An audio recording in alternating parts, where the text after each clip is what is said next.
কত মুসলমান ভক্ত বাবা যারা নিজেকে সঁপেছে গৌরকে দর্শন করে, যেমন সম্রাট আকবর, নাসির মামুদ, আব্দুল করিম, চাঁদ কাজী, যার সমাধি এখনও আপনারা দেখতে পাবেন। মায়াপুরে যদি যান, একটু এগিয়ে গেলেই সেই চাঁদ কাজীর সমাধি আছে, যার উপরে, যে সমাধির উপরে একটা ফুলের গাছ আছে যার নাম কাঠচাপা বৃক্ষ। সেখান থেকে প্রতিদিন ওই সমাধির উপরে ফুল পড়ে, অর্থাৎ এটা প্রভুর কৃপা। সেখান থেকে প্রতিদিন ফুল পড়ে ওই চাঁদ কাজীর সমাধিতে, এটা তার আশীর্বাদ। তা মাগো, আপনারা নিশ্চয়ই শুনেছেন, তোমরা কুঞ্জ সাজাও গো, এটা কার লেখা? একজন মুসলমান ভক্ত কাজী নজরুল ইসলাম। তার নিশ্চয়ই অনেক বৈষ্ণবীয় ভজন আপনারা আস্বাদন করেছেন। তো এই কাজী নজরুল ইসলামের একটা গান আমি ছোট করে একটু গাইছি, শুনুন। আমরা সবাই দেখি গোবিন্দ কত কত লীলা করেছেন, শুধুমাত্র দাপর যুগে নয়, সত্য ত্রেতা দাপর, এই যে কলি, এই চারটি যুগেই তিনি চারবার এসেছেন, কত কত লীলা করেছেন। এটা তো শুধুমাত্র তার লীলা বাবা।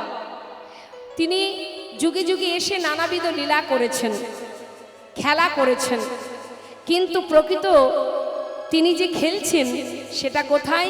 গোলক ধামে নিরজনে আপন মনে বসে তিনি খেলা করে যাচ্ছেন। আমরা মনে করি জগতে যা কিছু আছে সব আমার, ভাবি না মা? দেখবেন একটা কথা বাবা, যদি আমাদের জীবনে কষ্ট আসে, আমরা ভগবানের দিকে হাত তুলে দিই, তুমি কষ্ট দিলে, বলি না? আমাদের জীবনে যদি কোনো আঘাত আসে, তখন কি করি? ভগবানকে আমরা দোষারোপ করি। যদি কোনো ক্ষয়ক্ষতি হয়ে যায় আমাদের জীবনে, আমরা বলি তুমি করেছো, তুমি কষ্ট দিয়েছো, তুমি কেড়ে নিয়েছো, তাই না? তাহলে জীবনে আঘাত এলে, কষ্ট এলে দায়ী কে বাবা? ভগবান। যখন সংসারে কোনো কিছু উন্নতি হয় বা কোনো ভালো কিছু হয়, তখন আমরা কি বলি? তখন বলে আমি করেছি, আমি করেছি তাই পেয়েছো, এটা আমি না করলে পেতে না। দেখবেন অনেকে বলে এটা আমার দ্বারা হয়েছে বলে আজ এত আনন্দ, এটা আমি করেছি। অর্থাৎ ভালো কিছু করলে আমি করেছি, আর খারাপ কিছু হলে ভগবান দায়ী। এটা তো হয় না। হয় কি? তোমার কর্ম অনুযায়ী তুমি ফল পাচ্ছ, তোমার জীবনের কষ্টটা এটা তার জন্য তুমি দায়ী, অন্য কেউ নয়। জেনে রাখবে, জীবনে তুমি হাজার কষ্ট করে যদি কিছু পাও, জানবে সেটা তার কৃপা, তাই তুমি পেয়েছো। আর হাজার চেষ্টা করে যদি কিছু না পাও, তাহলে জানবে সেটা তার ইচ্ছা। এই দুটো শব্দ মাথায় রাখতে হবে, এই দুটো শব্দ আমাদের জীবনে মনে রাখতে হবে। যা কিছু আমরা পেয়েছি সেটা তার কৃপা, আর যেটা চেষ্টা করেও পাচ্ছি না সেটা হলো তার ইচ্ছা। সে আমাকে দিচ্ছে না কারণ তাতে আমার ভালো হবে না। নিতাই গৌর হরি বল। তাই তিনি দিচ্ছেন না, তিনি যেটাই করেন সেটা জীবের মঙ্গলের কারণে। আজ সেই করুণাময় আপন মনে নিরজনে বসে যার সৃষ্টি এই ধরা, যিনি সৃষ্টিকর্তা, যিনি আমাদের সৃষ্টি করেছেন, সেই লয় আর প্রলয়ের মালিক যিনি অনাদির আদি, যিনি বসে বসে নিরজনে খেলা খেলছেন। তাই তো কাজী নজরুল ইসলাম, যিনি বিদ্রোহী কবি, তিনি এই গানটি বেঁধেছিলেন মা, আমাদের মতো জীবকে শেখানোর জন্য, বোঝানোর জন্য। খেলিছ এ বিশ্বলয়ে বিরাট শেষ আনমনে খেলিছ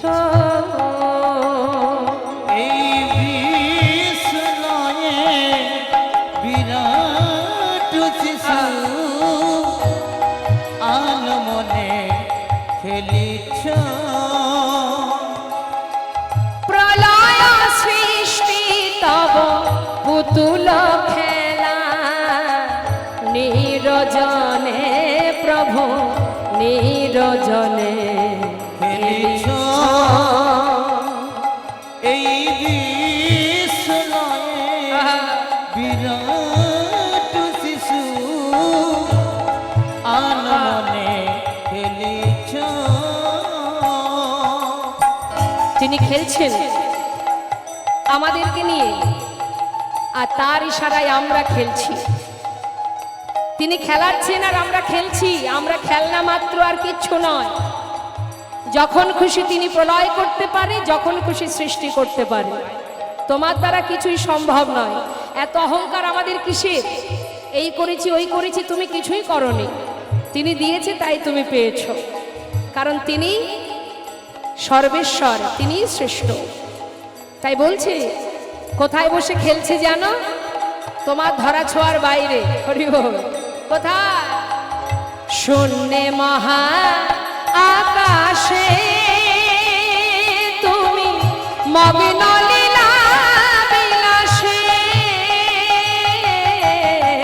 শূন্যে মহা আকাশে তুমি মগ্ন লীলা বিলাসে। শূন্যে মহা আকাশে তুমি মগ্ন লীলা বিলাসে।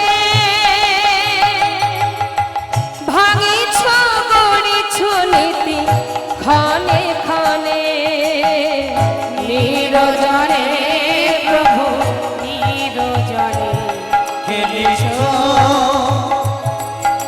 এই বিশ্বনয়ে বিরাট শিশু আনমনে খেলেছ।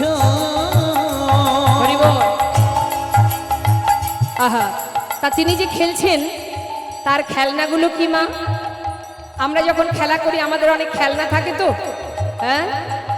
তা ভগবানের যে খেলনা সেগুলো কি? হরে কৃষ্ণ, শুনে নিন কি কি খেলনা। কি বলছে? তারকার বিশ্বসী খেলনা তব হে উদাসী, পড়িয়া আছে রাঙা পায়ের কাছে রাশি রাশি। তারকার বিশ্বসী খেলনা তব হে উদাসী, পড়িয়া আছে রাঙা পায়ের কাছে রাশি রাশি।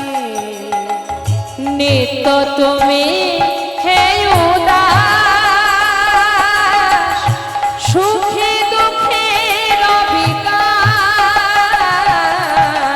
নিত্য তুমি হে উদাস, সুখে দুঃখে অবিকার। নিত্য তুমি হে উদাস, সুখে দুঃখে রবিকার। হাসিছ খেলিছ তুমি আলসে, নিরজনে প্রভু নিরজনে। খেলেছ তাই গৌর হরি বল, হরি বল। বিশ্বনয়ে বিরাট শিশু আনমনে খেলেছ এই বিশ্বনয়ে বিরাট শিশু আনমনে খেলেছ। যারা বুঝেছে তারা ঘর ছেড়ে জনমের মতো চলে গেছে। যেমন সরগোস্বামী, জয়রূপ সনাতন ভট্ট রঘুনাথ, শ্রীজীব গোপাল ভট্ট দাস রঘুনাথ। যারা সংসারে বুঝেছে যা কিছু আছে সবই অনিত্য, সবই অসার, এখানে আমার বলতে কিছু নেই, তারা সর্বস্ব ত্যাগ করে আপন জনার সন্ধানে নিজের মানুষের কাছে, নিজের জনার কাছে চলে গেছে। আর আমরা যা কিছু নিয়ে বুকে আগলে বসে আছি বাবা, এগুলো কেউই আমার নয়। সুন্দর একটা বিচিত্র নাট্য মঞ্চে আমরা সবাই একের পর এক অভিনয় করে যাচ্ছি। কিন্তু তুমি কি জানো যে এই জগতে যাদেরকে নিয়ে তুমি আমার আমার করছো, এটা শুধু মোহ আর মায়া। মায়া ততক্ষণ থাকবে যত সময় তোমার ক্ষমতা থাকবে। যখন তোমার ক্ষমতা ফুরিয়ে যাবে, এই মায়া মোহ আর কিছুই তোমার কাছে থাকবে না। তখন তোমাকে তোমার ঘরে যেতে হবে। কিন্তু সময় চলে গেলে কি যাওয়া যাবে? অসময়ে পৌঁছানো যাবে বাবা? একজন বৃদ্ধ বাবা, যিনি উপরতলায় 3 তলার ব্যালকনিতে বসে সকালবেলা চা পান করছে, আর তারই সামনে দিয়ে রাস্তা দিয়ে একটা 8 বছরের বালক জপের মালা হাতে নিয়ে মালা জপ করতে করতে সকালবেলা যাচ্ছে রাস্তা দিয়ে। এখন হঠাৎ চিৎকার করে সেই বৃদ্ধ বাবা বলে উঠলেন, এই খোকা, এত তাড়াতাড়ি এই পথে নেমে গেলি? আহা! তখন সেই বাচ্চাটি উত্তর দিচ্ছে, দাদু গো, শুনেছি জগতে যা কিছু আছে এগুলো নাকি আমার নয়। আমার ঠিকানা, আমার ঘর, আমার আপন জন সে নাকি এখানে নয়, গোলক ধামে, বৃন্দাবনে। তাই মাতা পিতা গুরুজন তাদের কথা মতো সকাল সকাল পথে নেমেছি, যাতে তাড়াতাড়ি সেই আপন ঘরে ফিরে যেতে পারি। কিন্তু দাদু, তোমার যে আর সময় নেই। তুমি কবে এই পথে আসবে আর কবে তুমি সেখানে পৌঁছাবে? তোমার যে সময় শেষ, পথে চলতে গিয়ে হোঁচট খেয়ে পড়বে, আর তো তোমার সময় নেই। আর কবে নামবে, আসবে কবে এই পথে? এই পথে যে সবাইকে আসতে হবে। যে আগে থেকে আসবে সে পৌঁছে যাবে, সময় চলে গেলে কিছু হবে মা? সময় করিয়া পথটি ধরিয়া যেবা চলে দ্রুত গতি, সময়ের শেষে অনায়াসে সেজন চলে যায় আপন বাসে। হরি বল, হরি বল। তাই কত ভক্ত আছে, হিন্দু মুসলিম, কত ভক্ত যারা নিজেকে গৌর চরণে সঁপে দিয়েছে, বুঝেছে আমাদের জীবনের একটাই পরিচয়, আমরা ভগবানের চরণের দাস, আর কিচ্ছু নয় আমাদের পরিচয়। এই ইহজগতের পরিচয় সে তো দুদিনের জন্য, আজ আছে কাল থাকবে না। যে পরিচয়টা আমি এখানে আসার পর পেয়েছি, সঙ্গে করে আনিনি, অর্থাৎ যাবার সময় এই পরিচয় এইখানে রেখেই আমাকে ফিরতে হবে। তাহলে আমার ঘর কোথায়, আমার ঠিকানা কোথায়, আমি কোথায়? মাথায় রাখতে হবে বাবা, এই জগতে যা কিছু আছে সবই আমার, কিন্তু আমি কোথায় বলতে পারেন?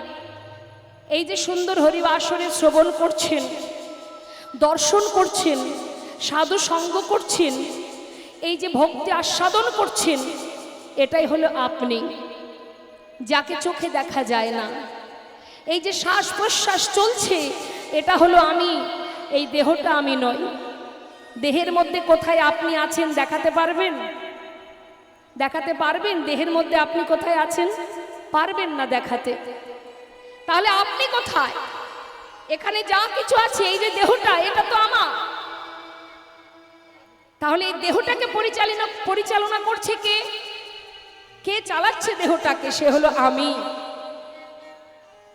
সেটা এর মধ্যে আছে, যাকে চোখে দেখা যায় না, অনুভব করতে হয়।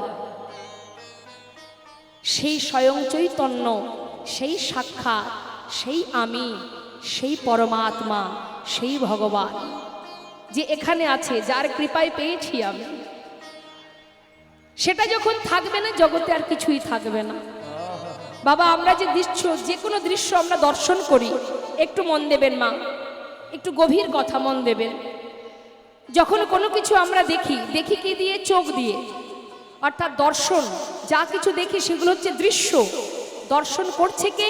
নয়ন। এ হচ্ছে দ্রষ্টা, অর্থাৎ এ দেখছে। দেখছে কি? দৃশ্য। তাহলে নয়ন কিন্তু যখন তখন একই জায়গায় থাকে? নয়নের দেখাটা, চোখের দেখা বিভিন্ন সময় বিভিন্নভাবে পরিবর্তন হয়। কি একই রকম দেখে কি চোখ? এক এক সময় এটা লাল ফুল, এটা নীল ফুল, এটা হলুদ ফুল, তাই না? অর্থাৎ পরিবর্তন হয়, দেখার পরিবর্তন। তাহলে আমাদের এই দেহটাকে চালনা করছে কে? মন। মনটা আমাদের দেহটাকে চালনা করছে। মন যেদিকে যায়, আমাদের দেহের সমস্ত ইন্দ্রিয়গুলো সেই দিকে যায়, তাই তো মা? ভালো করে শুনবেন। মন কিন্তু স্থির নয়, মন কিন্তু যখন তখন পরিবর্তন হয়। কখনো ভালো চিন্তা, কখনো খারাপ চিন্তা, কখনো কষ্ট, কখনো হাসি, কখনো আনন্দ, তাই না? নানাবিধ চিন্তা মাথার মধ্যে থাকে। তাহলে মনের পরিবর্তন, দেহের পরিবর্তন, আমাদের ইন্দ্রিয়ের পরিবর্তন, দর্শনের পরিবর্তন, সব কিছুর পরিবর্তন আছে, একজনের পরিবর্তন নেই। মনকে চালনা করে কে? আমাদের এই দেহটাকে চালনা করে কে? সে হচ্ছে আমি। আমি তাকে দেখা যায় না, সে আছে বলে আমার সব কিছু আছে। সে আছে বলে দাঁড়িয়ে আছি, সে আছে বলে দেখতে পাচ্ছি, সে আছে, সেই হচ্ছে সাক্ষাৎ, সেই চৈতন্য, সেই হলো পরমাত্মা, সূক্ষ্ম আত্মা। এই যে শ্বাস, এটাই হলো আমি। তাই আমাদের সময় থাকতে জানতে হবে আমি কে আমার কেন মরে যারে তপত্রয়, ইহা না জানে জীবের কইছে হিত হয়। নিজেকে সঁপে দাও, নিজেকে জানো, তবেই তো তুমি বুঝবে তুম কাহা সে আয়ে হো আর যাওগি কাহা, ইতনা দিল বিচার লো বাস হো গয়া ভজন। তুমি যেদিন জানতে পারবে যে তুমি কোথা থেকে এসেছো আর তুমি যাবে কোথায়, এটা যখন নিজের কাছে নিজে বুঝতে পারবে, সেই দিন থেকেই তোমার ভজনের পথ পরিষ্কার। তাই গৌর হরি বল হরি। তাই আজ নদিয়া নাগরী বলছি, সজনী যুবতী মনোহর বেশ, এই যে অপরূপ রূপ, এই রূপ দর্শন করে শুধু আমি কেন, জগতের কত জীব ভুলেছে। নদিয়ার পথ আলো করে ভক্তগণকে সাথে করে নিয়ে মনের আনন্দে গাইতে গাইতে যাচ্ছে। আমি দেখলাম সজনী, কি দেখলাম জানিস? সুরধ্বনির কিনারায় সোনার নুপুর দিয়া পায়, নাচে না গরি গো সুন্দর গৌরঙ্গরা। হরি বল হরি বল। সুরধ্বনির কিনারায় সোনার নুপুর দিয়া পায়, নাচে না গরি গো সুন্দর গৌরঙ্গরা। ওই সুরধ্বনির কিনারায় সোনা নুপুর দিয়া পায়, নাচে না গরি গো সুন্দর গৌরাঙ্গরায়। আহা সুন্দর, আহা সুন্দর গৌরঙ্গরায়, নাগরি গো সুন্দর গৌরঙ্গরায়।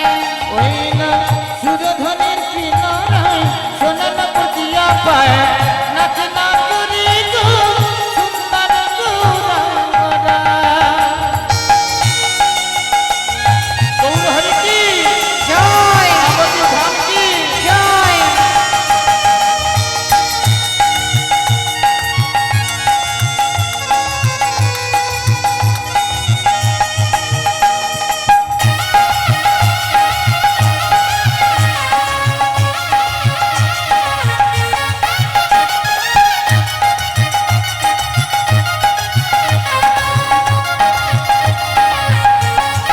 হরি বল হরি বল।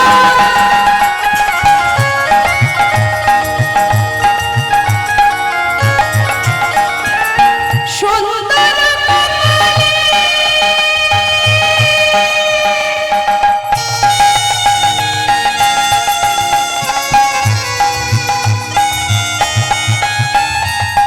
সুন্দর তিলক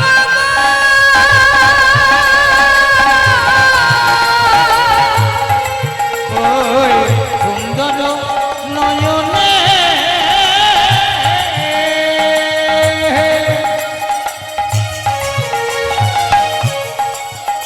আহা সুন্দর কপালে, সুন্দর তিলক আহা সুন্দর একখান, আচ্ছা দেখো সুন্দর একখানি নামা বলি গায়, নাগরি গো সুন্দর গৌরঙ্গরায়। হরি বল হরি বল।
সবাই, এই যে সবাই ওদের আগ্রহ নিয়ে বসে আছেন যার কথা শুধু শ্রবণ করার জন্য, শুনতে শুনতে সাক্ষাৎ যদি তার দর্শন পান তাহলে কি আর ঘরে যেতে পারবেন মা?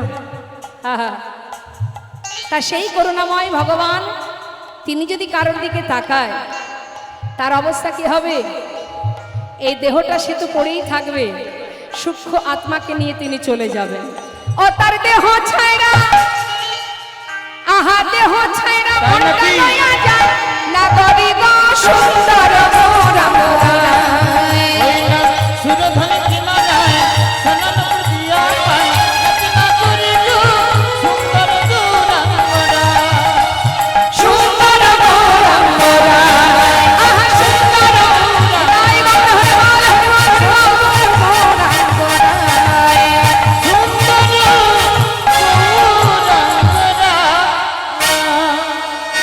জানিস সজনী, তাকে দেখে তো আমি ভুলেছি, ঘরে যেতে মন আর চায় না রে। কেমন করে বাঁচবো সজনী জানিস না গরি? আরো বলি শোন, কি বলছে বাবা? বলছে আমি দেখলাম নিন্দিত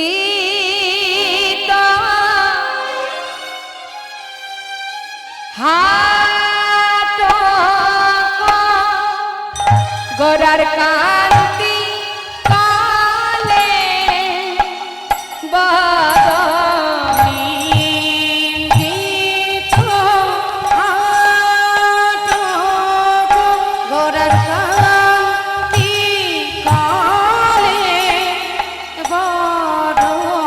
আহা গরবিত মারক মার প্রাণ সজনী গরবিত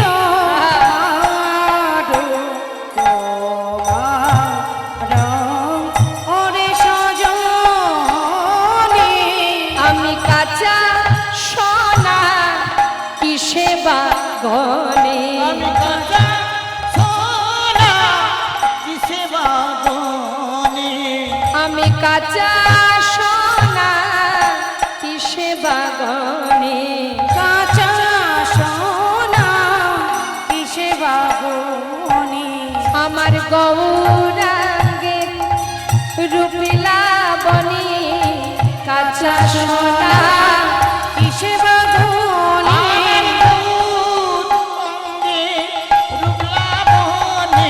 কাঁচা সোনা কিসে বাগনে।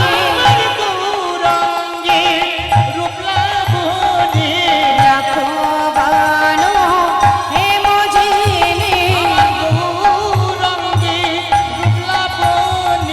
রাখো বানো হে মজিনে। কাঁচা সোনা কিসে বাগনে। রাখো বানো হে মজিনে। রাখো বানো হে মজিনে। সে যে রাখো বানো হে মজিনে। রাখো বানো হে মজিনে। রাখো বানো হে মজিনে।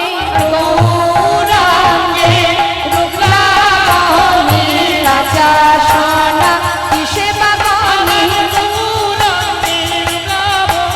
কাঁচা সোনা কিসে আহা বাগনে। গৌরাঙ্গের রূপলা বনি কাঁচা সোনা কিসে বাগনে, আহা কাঁচা সোনা কিসে বাগনে, রাখো বানো হে মজিনে। কাঁচা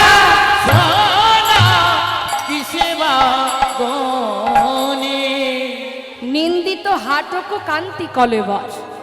ওমা হাটক মানে কি জানেন? সোনার কত নাম আছে বলুন দেখি। আমাদের ঘরে যদি আমাদের একটা মাত্র সন্তান থাকে তাদের অনেক নাম দিই না আমরা? হ্যাঁ, কত নাম থাকে। মা বাবা এক নামে ডাকে, বন্ধুরা এক নামে ডাকে, কাগজে এক রকমের নাম থাকে, মানে আদরের হলে যা হয়। তা সোনার এত দামি, সোনার কত নাম, হাটাক মানে সোনা, কাঞ্চন মানে সোনা, হেম মানে সোনা।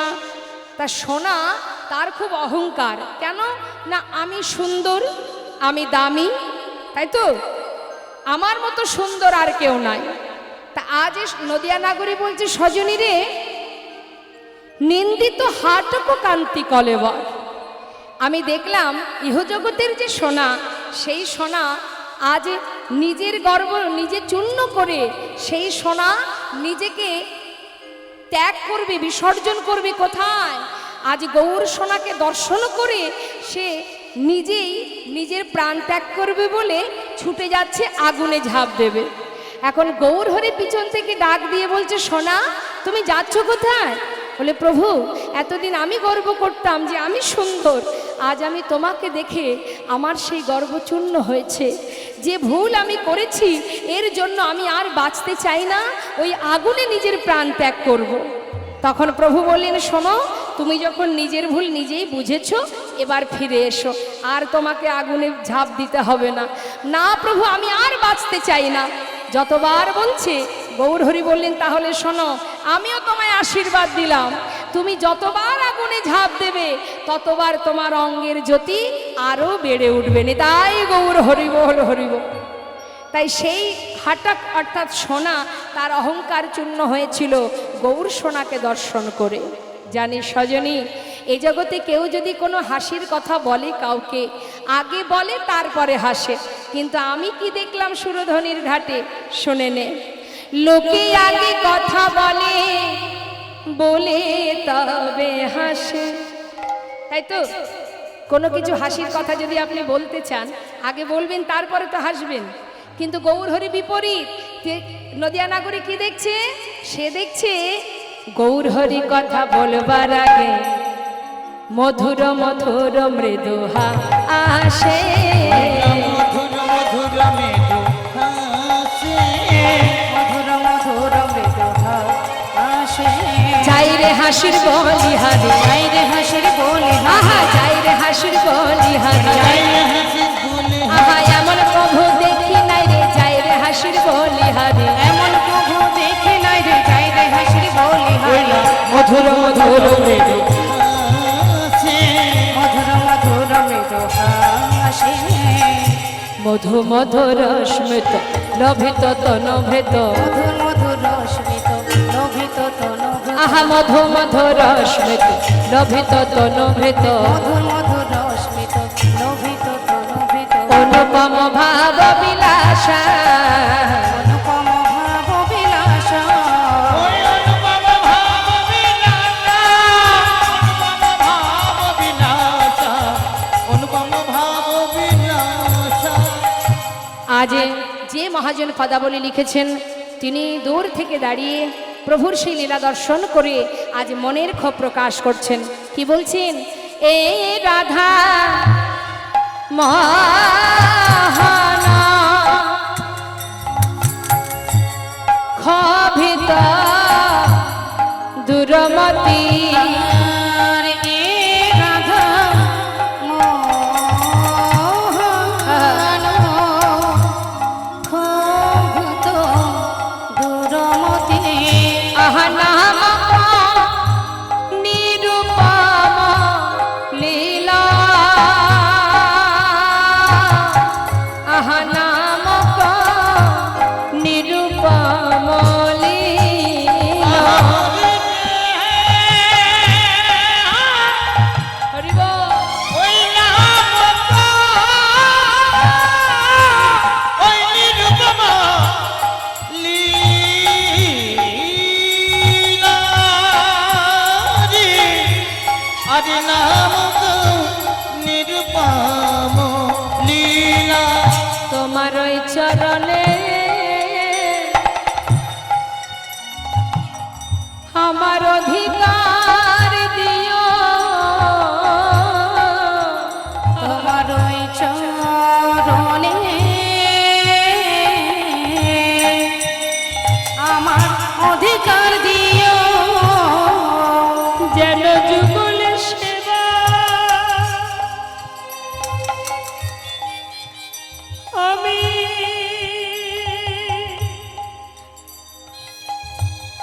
যুগল সেবা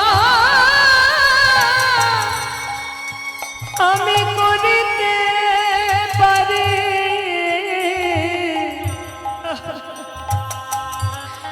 তোমার চরণ সেবা আমায় অধিকার দিও। প্রভু গো তোমার যুগ সেবা আমি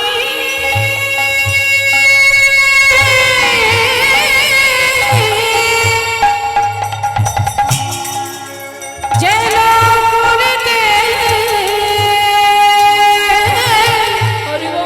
করিতে পারি,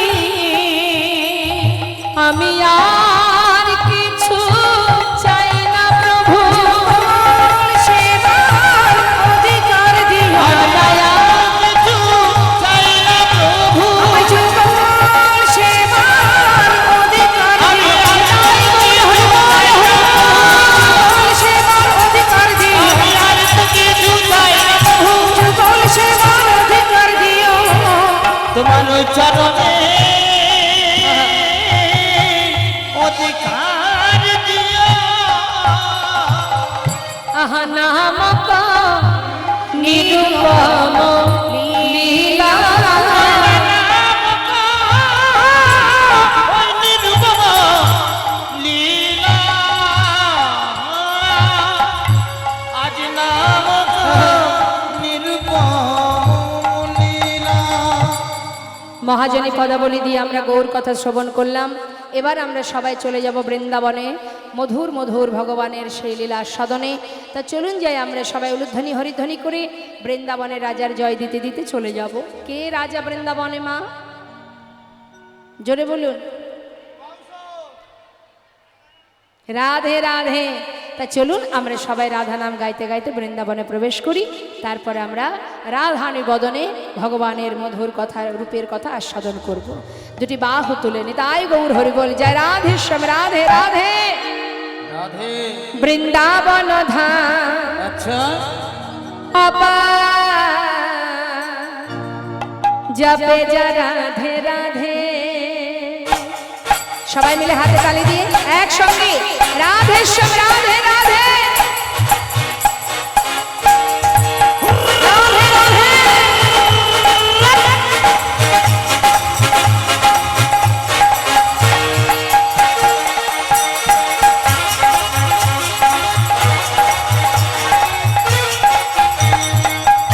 রাধে রাধে।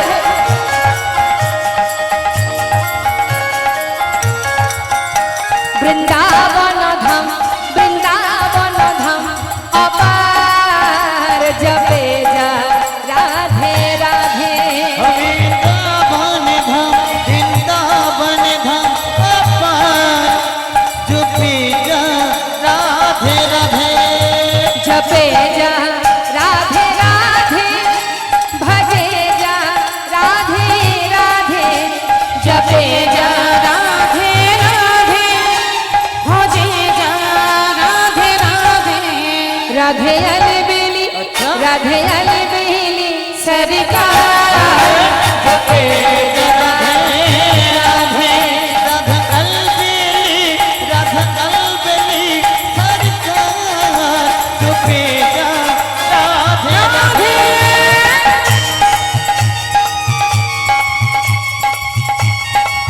বৃন্দাবন ধাম কি রাধা রানী কি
বৃন্দাবনে যদি আমার রাধারানী না আসতেন, আমার গোবিন্দও আসতেন না।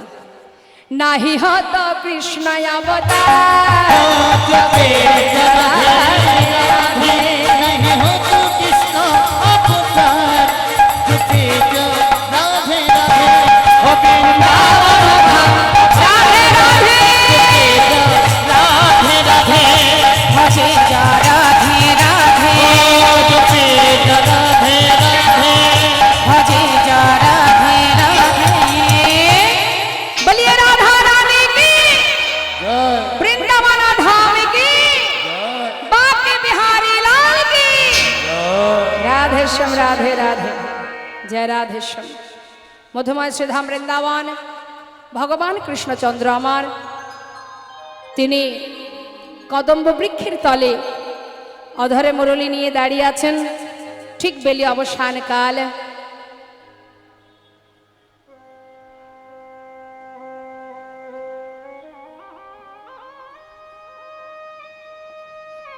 শ্রীমতী রাধারানী শোকবেষ্টিত হয়ে গিয়েছিলেন শ্রী যমুনায় জল আনতে। অপরূপ সেই রূপের মানুষটাকে দর্শন করে আজ ঘরে ফিরে তার সখীদের কাছে তার মনের কথা প্রকাশ করছে। আগে আমাদের জানতে হবে রূপ কাহাকে বলে, কাকে বলে রূপ। দেখবেন আমরা যদি একটু সেজে গুজে থাকি তবেই দেখতে ভাল লাগে, না হলে কেউ তাকাবেই না আমাদের দিকে। তাই আমাদের কত গর্ব হয় আমি সুন্দরী।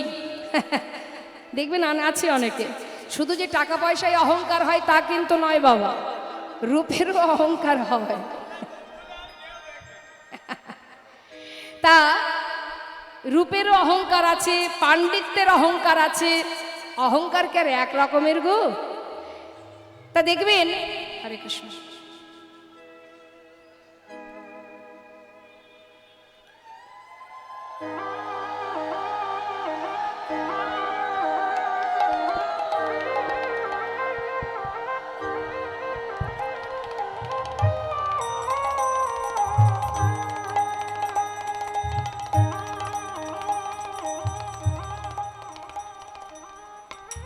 তা আমাদের জানতে হবে মা, আমরা আমাদের রূপ নিয়ে গর্ববোধ করি, কিন্তু এর থেকেও রূপ আরও আছে। সে কে রূপের মানুষটি? রূপ কাহাকে বলে? শাস্ত্রে বললেন অঙ্গন্যা ভূষিতা নেব্র কৈরিষিত ভূষণা বীণা যেন ভাতি তদ্রূপমতি কথ্যতে। অর্থাৎ কোনো অঙ্গে, যে অঙ্গে কোনো দামি বসনভূষণ নেই, দামি কোনো অলংকার নেই, তথাপিও সেই অঙ্গ সেই দেহ সুন্দর হতেও সুন্দরতম দেখায়, সেই তো প্রকৃত রূপ। আমরা সেজে গুজে থাকবো, দামি শাড়ি পরবো, দামি গহনা পরবো, তবে সুন্দর দেখাবে। কিন্তু যে অঙ্গে কোনো দামি দামি বসনও নেই, কোনো ভূষণ নেই, কোনো অলংকার নেই, কিচ্ছু নেই, তথাপিও সেই অঙ্গখানি সুন্দর থেকেও সুন্দরতম, সেই তো প্রকৃত রূপ। তা আমার রাধারানী যে রূপের কথা বলছে মা, আমরা শুনবো কি বলছে। শ্রীমতী রাধারানী শোকবেষ্টিত হয়ে বলছে, সখীরে, ছোট করে আমরা একটু তাল গাইব এখানে, তারপরে আমরা পরপর পদের দিকে এগিয়ে যাব। জনেতায় নীল রতন কি নবঘন ঘটা, লখিলে লখল নহে সেনা অঙ্গের ছটা।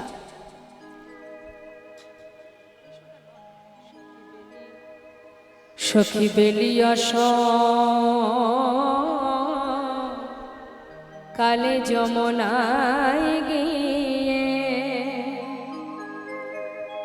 সখী যে রূপ আমি দেখে এলাম, ও ললিতা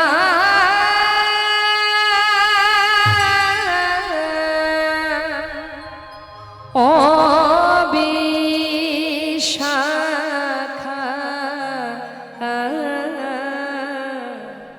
হায় আমার বধুর রূপে কথায় আমি তো বলবো।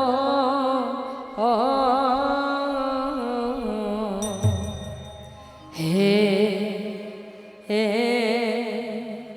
হে গো অ অ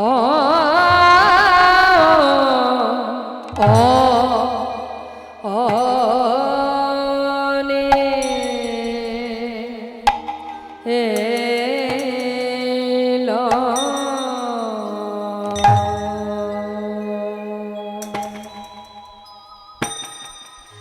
র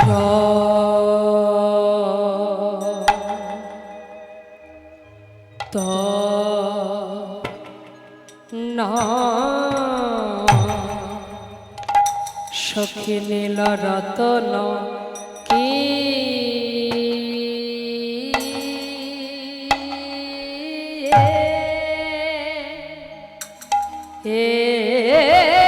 না কিয়ে নব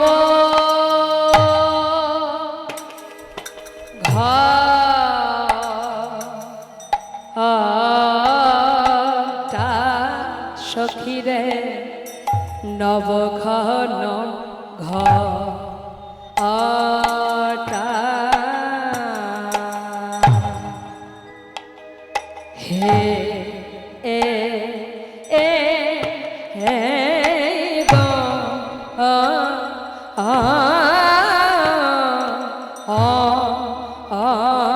আনে এলো কি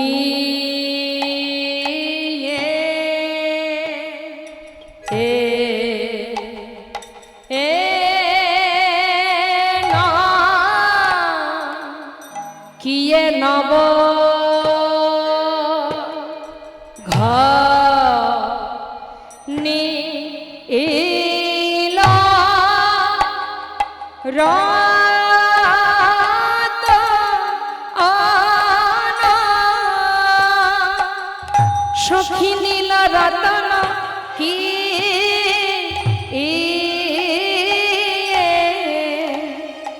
এ না আবো আরা তান রতন রে কি কি বা মি ল রতন রে কি বা মি ল রতন রে কি বানি লো রতন রে কি বাণী লো রতন রে কি বাণী লো রতন রে কি বাণী লো রতন রে কি বানি লো রতন রে কি বানি লো রতন রে কি বানি লো রতন রে কি বাণী লো রতন রে কি বানি লো রতন রে কি বানি লো রতন রে কি বাণী লো রতন রে কি বানি লো রতন রে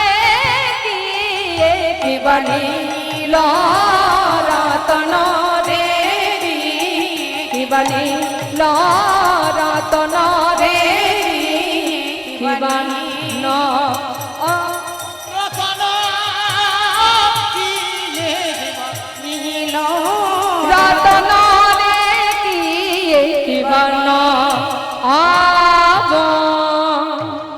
কিয়ে নব ঘটা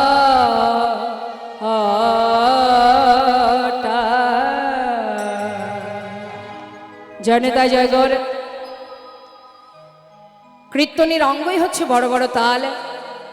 এখন তো মানুষ সেগুলো শুনতেই চায় না, তো ছোট করে, এটা অনেক বড়, অন্তত 1 ঘন্টা লেগে যাবে, ছোট্ট করে না করলে নয়, করতে হয়, না হলে অঙ্গহানি হয়ে যায়। একটা লীলার মধ্যে অনেক তাল থাকে, সব তো আমরা করতে পারি না, একটা তো করতেই হয়। তো দেখুন এখানেই তার প্রমাণ হয়। দেখুন যারা বুঝবে তারা থাকবে, আর যারা বুঝবে না চলে যাবে। তা কি বলছে এবার আমরা সুন্দরভাবে শুনবো কি বলছে। নীল রতন পিয়ে রাধান বলছে সখীদের কিয়ে নবঘন ঘটা নীল রতন কিয়ে নব ঘন ঘটা আহা লখিলে লখল নহে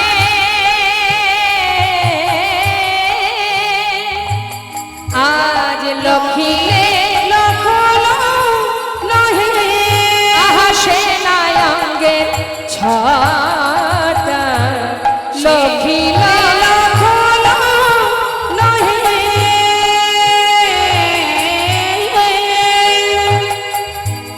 সেনায়ঙ্গে ছটা ভালো করে দেখা হলো না রে, ভালো করে দেখা হলো না রে আমি দেখব বলে নয়ন দিলাম বটে, কিন্তু ভালো করে দেখা হলো না আমি রে। দেখব বলে নয়ন দিলাম বটে ভালো করে দেখা হলো না রে আহা লখিলে লখল নহে সেনায়ঙ্গে ছটা সেনায়ঙ্গে ছটা